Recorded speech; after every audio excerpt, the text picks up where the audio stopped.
Hi, welcome back to the second half of this. I'm just going to reflect again briefly on what we're up to, and that is we're looking for ways to make our microcontroller respond to asynchronous events that can happen at any time in the real world. So let's have a think about that. It could be an event, you get a flat tire in a car. You never know when that's going to happen.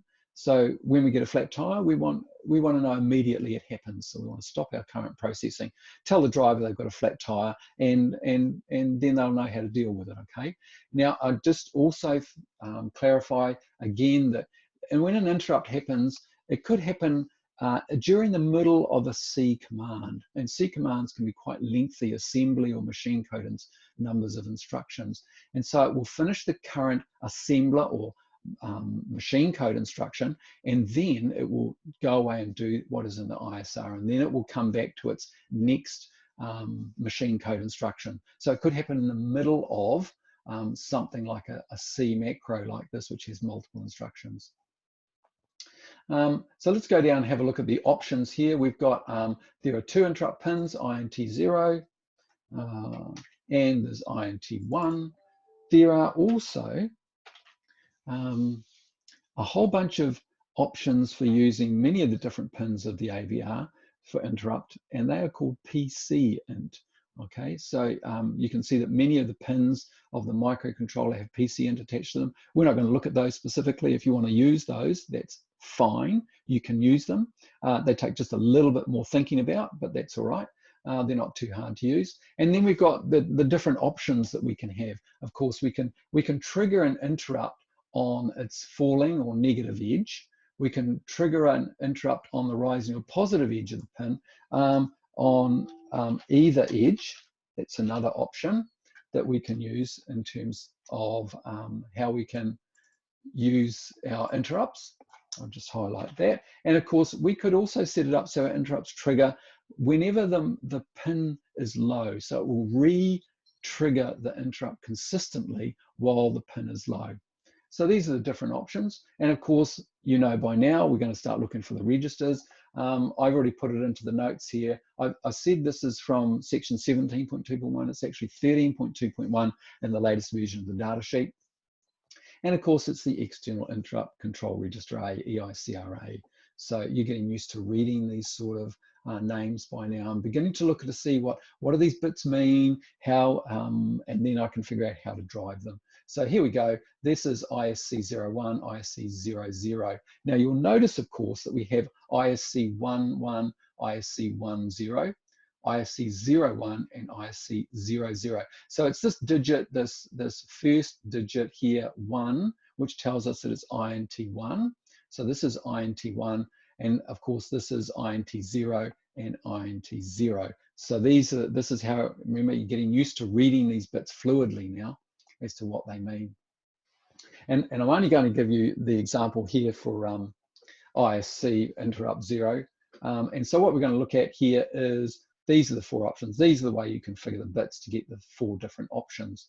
So coming down here, if I wanted to set up INT1 as a rising edge, then what I would do is I would set ISC11 and ISC10, okay, because that's interrupt sense control for interrupt 1, as opposed to, for instance, this table which says it's interrupt 0 sense control.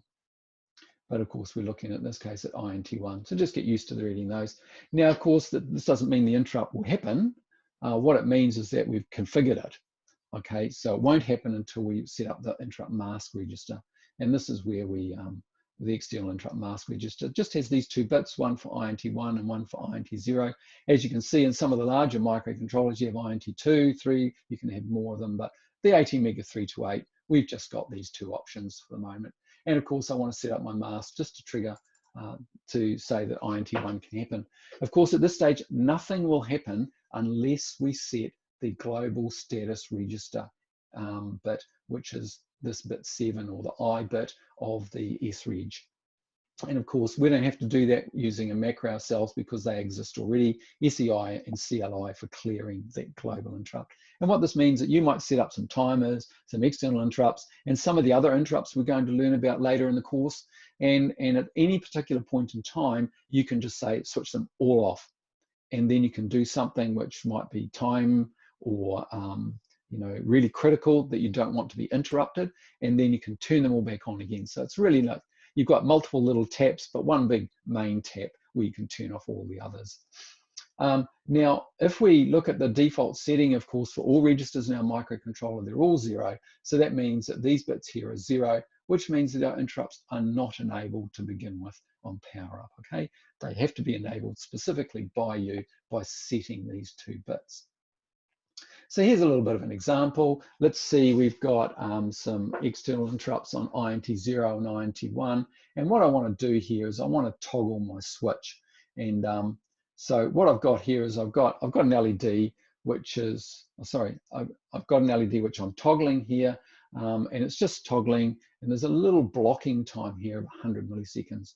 So if I push the switch on my microcontroller and it was polling at this time, then I might miss it. It's conceivable if the switch was only pressed for 10 milliseconds, then those 10 milliseconds could occur during the time it was doing this delay, and I would miss it. Now I'm going to configure this so that we are going to have these 2 interrupt pins. So what happens here is LED 1 is toggling on and off at 100 milliseconds rate. Again, it's not about the delays, it's about understanding that code that is delaying our ability to poll events in the real world is blocking us and making our system non-reactive and responsive to real world events. So that's what's going on here. I'm just using the delay as an example of that. It could happen with any sort of code, lengthy code. So we don't have to poll the switches. Forget about putting the polling code in. Just attach them to the correct pins, INT0 and INT1, which is what you have to do in the assignment question, and then activate the appropriate things. And then, of course, you need your interrupt routines here. So when interrupt 0 occurs, it's going to come to INT0 vector, and it's going to set the LED. This is LED 2 because we are toggling LED 1 down in our main loop. And what's going to happen now is that when we press the other interrupt, the switch on the other interrupt pin, INT1, it's going to turn off the LED. So this is just a way of demonstrating to you that we can now immediately cease what's going on. And if you configure this and you put in here time value, so like you wanted this to toggle every 10 seconds, then it would still immediately just process those interrupts. What do we have to do? There's 3 things. We have to set up our sense control. We have to say what sort of interrupt we want. So I've set both of these bits. I've set bit 1 for both INT0 and INT1 to 1. So what am I triggering here? Okay, what am I triggering? I'm just looking at just setting bit 1. So bit 1, if I'm setting that, that means it's a falling edge. Okay, so I've configured both switches to operate and to call the interrupts on a falling edge. Okay, so that's what I've done here with this.